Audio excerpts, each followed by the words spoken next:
कभी चुपके से मुस्कुरा कर देखना, दिल पर लगे पहरे हटा कर देखना, खिलखिला उठेगी जिंदगी तेरी भी, कुछ लम्हे यूं ही लुटा कर देखना। नमस्कार, मैं हूं मोनिका ग्रोवर और बहुत बहुत स्वागत है आप सभी का आपके अपने शो आरोग्य में।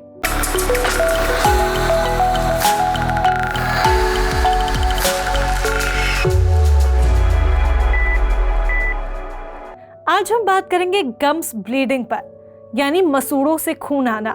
मसूड़ों से खून क्यों आता है, किस वजह से आता है और क्या ये एक सीरियस प्रॉब्लम है? गम्स ब्लीडिंग या यूं कहें कि मसूड़ों से खून आना, ये एक सबसे कॉमन प्रॉब्लम है। अगर आपके दांतों को ब्रश करने के बाद आपके मसूड़ों से खून बहता है तो ये आपके दांतों से जुड़ी परेशानियों के बढ़ने का इशारा हो सकता है। मसूड़ों से खून बहने की एक वजह गम लाइन पर प्लाक का जमा होना है। प्लाक में जर्म होते हैं जो दांतों के आसपास हेल्दी टिश्यूज पर हमला करते हैं। प्लाक के जमा होने से मसूड़े फूल जाते हैं, जिसके चलते ब्रश करते समय गम ब्लीडिंग होती है। इसे मसूड़ों की सूजन भी कहा जाता है और यह मसूड़ों की बीमारी की फर्स्ट स्टेज भी है। मसूड़ों से खून आना गिंगिवाइटिस का एक लक्षण हो सकता है। गिंगिवाइटिस तब होता है जब प्लाक मसूड़ों को परेशान करती है, जिससे मसूड़ों में इंफेक्शन होता है, जिसमें सूजन दांतों से मसूड़ों को अलग करने का कारण बनती है, जिसे बैक्टीरिया, प्लाक और तार के रूप में भी जाना जाता है, जिसके चलते लोगों को दांतों में झंझनाहट और गर्म या ठंडा लगने जैसी दिक्कतें होने लगती हैं। ऐसे में यह जानना जरूरी है कि कैसे हम अपने मुंह की सही देखभाल कर सकते हैं। क्या ब्रश करते समय आपके मसूड़ों से भी खून आता है? अगर हाँ, तो आज का ये प्रोग्राम आपके लिए बहुत इंपॉर्टेंट है, क्योंकि आज जो इन्फॉर्मेशन हम आपको देंगे वो आपके लिए बहुत जरूरी है, ताकि आप हाइजीन को मेंटेन कर रख सके और खुद को healthy and fit and fine बनाकर रख सके।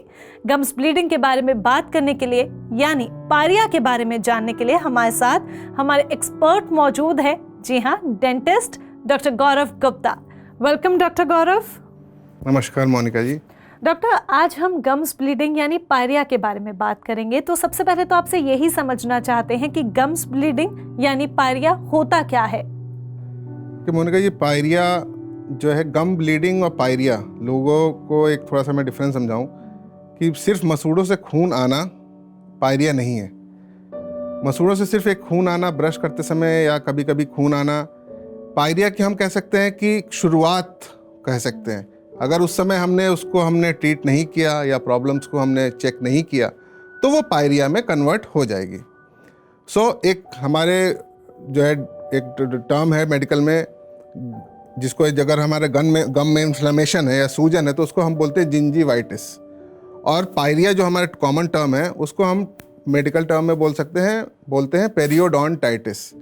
तो अगर gingivitis is inflammation of the gum and periodontitis is inflammation of the supporting structures of the tooth, मतलब जो हमारे दांतों के चारों तरफ जो हमारे मसूड़े हैं या हड्डी है, अगर उनमें प्रॉब्लम हो जाती है तो वो फिर हमारी पायरिया में कन्वर्ट हो सकती है। नॉर्मल लैंग्वेज में हम बात करें तो सिर्फ अगर खून आना पायरिया नहीं है, पहली बात।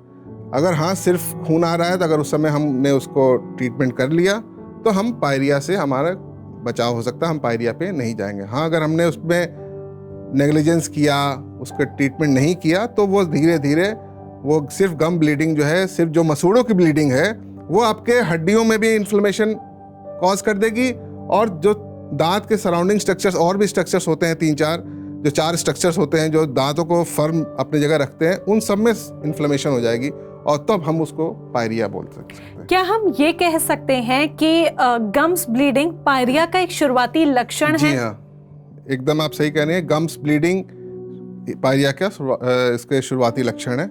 अगर हमने उस समय नहीं ध्यान दिया तो वो पायरिया में कन्वर्ट हो जाएगा।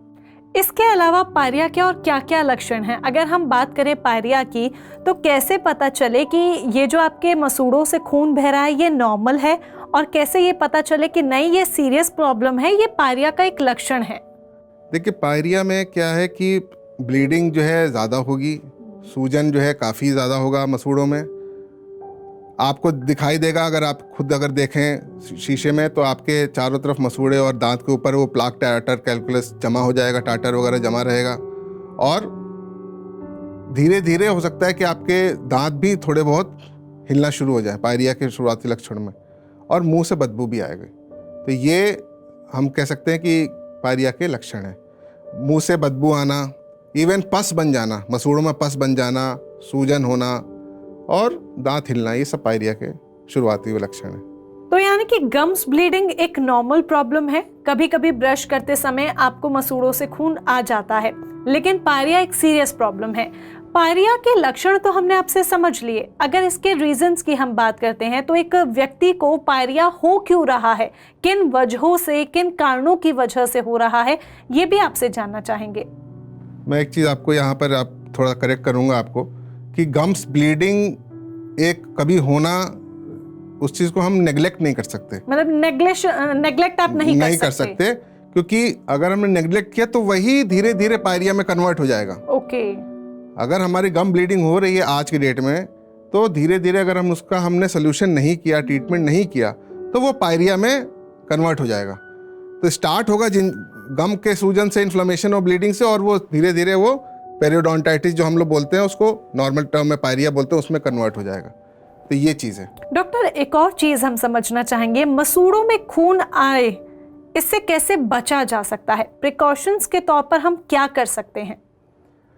देखिए, मैं अपने व्यूअर्स को बताना चाहूँगा जिन्होंने इसके पहले का एपिसोड देखा होगा, जिस पे हम लोगों ने ओरल हाइजीन के बारे में काफ़ी डिटेल बातें की थी। तो अगर हमें अगर मसूड़ों में सूजन या ब्लीडिंग से बचना है, या गम ब्लीडिंग से बचाव करनी है, तो सबसे इम्पॉर्टेंट चीज़ है प्रॉपर ओरल हाइजीन। अगर हम प्रॉपर ओरल हाइजीन मेंटेन रखेंगे, प्रॉपर तरीके से ब्रश करें, फ्लॉस करें और माउथ वॉश का इस्तेमाल करें, और रेगुलर विजिट डेंटिस्ट के पास करते रहें, तो हम इससे बच सकते हैं। हमारी गम्स में ब्लीडिंग की प्रॉब्लम नहीं होगी। गम्स की ब्लीडिंग का जो मेन कारण है वो है प्लाक और टाटर का जमा होना मसूड़े और दांत के चारों तरफ।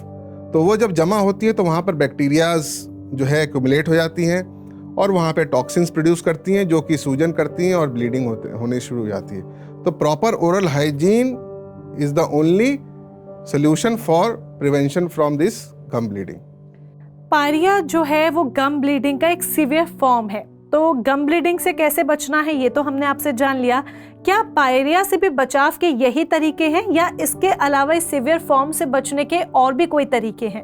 देखिए, हम जब एक सीढ़ी चढ़ेंगे उसके बाद ही हम दूसरी और तीसरी और चौथी सीढ़ी चढ़ेंगे। राइट। तो जो फर्स्ट स्टेप, अगर हमारी हाइजीन खराब हो रही है, तो अगर हम पायरिया की बात करें तो सबसे पहला है कि गम्स में ब्लीडिंग होना और इन्फ्लेमेशन या सूजन होना। अगर वहाँ पर हम उसको चेक नहीं करेंगे तो वो धीरे धीरे पायरिया में कन्वर्ट हो जाएगी। तो अगर हाइजीन हमारा मेंटेन रहेगा तो जिंजिवाइटिस या गम ब्लीडिंग नहीं होगी, या इन्फ्लेमेशन नहीं होगा गम्स में। तो ऑब्वियसली जब चीज़ नहीं होगी तो पायरिया अपने आप से नहीं हो सकता है। पायरिया तभी होगी जब पहले कोई चीज़ जिंजिवाइटिस होगी, या इन्फ्लेमेशन इन द गम्स होगा, या जिसको हम ब्लीडिंग फ्रॉम द गम्स बोलते हैं, वो होगी। तभी वो उसको नहीं ट्रीट करेंगे तो वो धीरे धीरे पायरिया में कन्वर्ट हो जाएगी। अपने आप ऐसा नहीं हो सकता कि एक दिन हम उठे और हमारे को पायरिया की शिकायत हो गई, ऐसा नहीं हो सकता है। तो अगर आपके मसूड़ों से भी खून आता है तो प्लीज इसे सीरियसली लें, क्योंकि ये आगे पायरिया का रूप ले सकती है। अगर आप ये सोच रहे हैं कि गम ब्लीडिंग और पायरिया एक ही चीज है, तो ये दोनों अलग अलग चीजें हैं।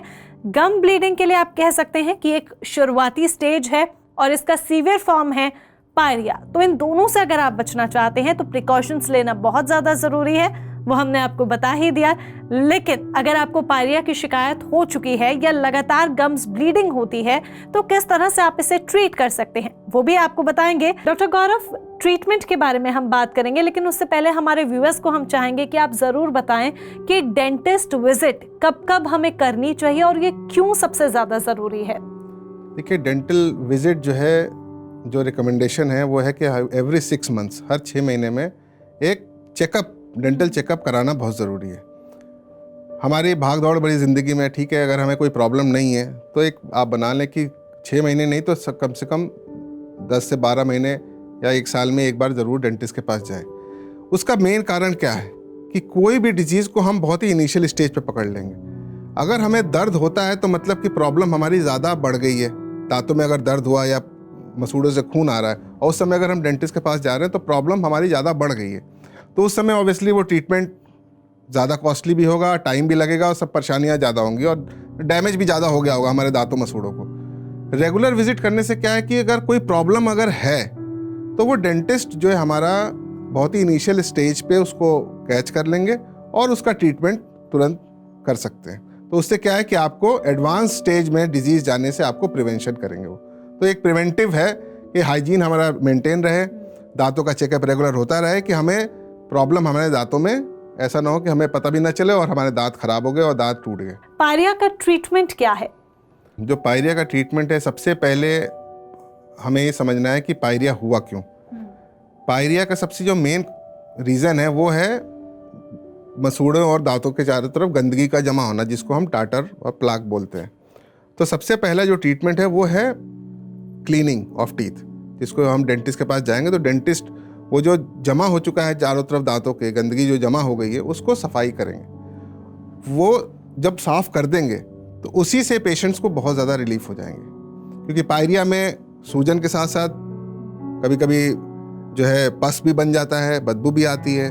तो ये सारा प्रॉब्लम के जो कारण है उसको हम हटाएंगे, जो रूट कॉज को हम हटाएंगे। जब हम रूट कॉज को हटा देंगे तो पेशेंट को अगर बहुत ही एडवांस स्टेज में नहीं है प्रॉब्लम है, देखिए स्टेजेस भी पायरिया में भी माइल्ड, मॉडरेट और सीवियर पायरिया हम बोल सकते हैं, जिसको हम माइल्ड, मॉडरेट और सीवियर पेरियोडोंटाइटिस बोलते हैं।